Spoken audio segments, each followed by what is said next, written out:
আসসালামু আলাইকুম। এই মুহূর্তে কথা বলবো আমি এইবারের বিপিএল এর সবথেকে জমকালো দুটি টিম, যে দুটি টিমের খুবই হাইপ অন্যান্য টিমের তুলনায়।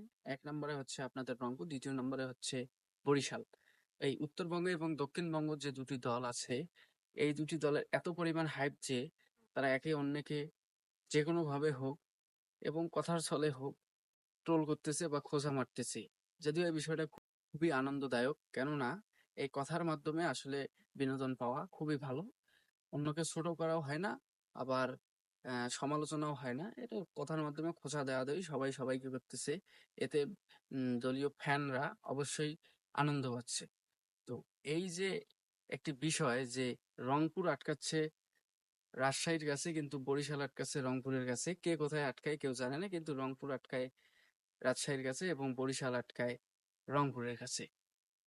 এই যে একটা হাইপ, মাঝখানে যে খেলাগুলো হয়, যে ধরেন যে আপনার রংপুরের সাথে যদি অন্য দলের খেলা হয়, যে কোনো দলের খেলা হয়, তাহলে যদি রংপুর হারে, তাহলে অবশ্যই বরিশালের ফ্যানরা খুশি হয় এবং রংপুরের হারার পরে যে দলের সাথে হারে সে দলের ফ্যান যদিও ট্রোল না করে, কিন্তু বরিশালের ফ্যান অবশ্যই তাদেরকে ট্রোল করে।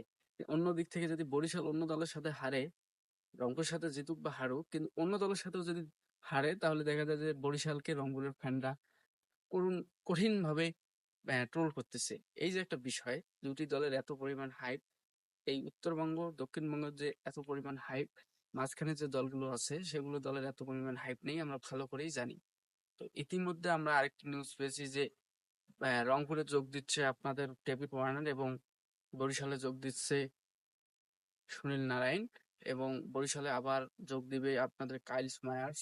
এরকম তারকায় ঠাসাঠাসি করতেছে এক একটা করে দল, নিজেকে অন্য মাত্রায় তুলে নিয়ে যাওয়ার চেষ্টা।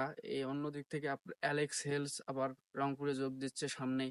খুবই একটা দারুণ বিষয় যে রংপুরের তারকায় ঠাসাঠাসি করতেছে, অন্যদিকে বরিশালও চেষ্টা করতেছে আবার উম টানা দ্বিতীয়বার কাপ নেওয়ার জন্য। গত বছর বরিশাল চ্যাম্পিয়ন ছিল, যদিও এবছরও তারা চ্যাম্পিয়ন হওয়ার খুব একটা দৌড়ে আছে, কেননা তারাও রংপুরের সাথে শুধু দুটি ম্যাচ হেরেছে, বাকি সবগুলো জিতেছে। অন্য দিক থেকে রংপুর আবার রাজশাহীর সাথে দুটি ম্যাচ হেরেছে, কিন্তু বাকি সবগুলোর সাথে জিতেছে। এই যে একটা বিষয় যে রংপুর এবং বরিশাল, মাঝখানে যে দলগুলো আছে, মানুষ ওগুলোকে নিয়ে তেমন না ভাবলেও এই দুটো দল নিয়ে খুবই হাইপ মাতামাতি।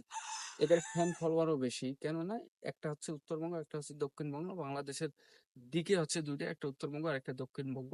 মাঝখানে যেগুলো আছে তারা ভাগাভাগি হয়ে গিয়েছে। তো সুতরাং আমি যেটা বলতে চাই যে আগামী 4 তারিখ রংপুর এবং বরিশালের আবার কোয়ার্টার ফাইনালে দেখা হচ্ছে, কোয়ালিফাইয়ে। সেখানে হবে কথা, এবং বরিশালের ফ্যানরা তো অধীর আগ্রহে আছে যে এবার প্রতিশোধ নেবে। অন্যদিক থেকে রংপুরের ফ্যানরাও কঠিনভাবে আগ্রহী আছে যে এবার টানা তৃতীয়বার বরিশালকে হারিয়ে তারা অন্য ম্যাচে চলে যাবে। ধন্যবাদ।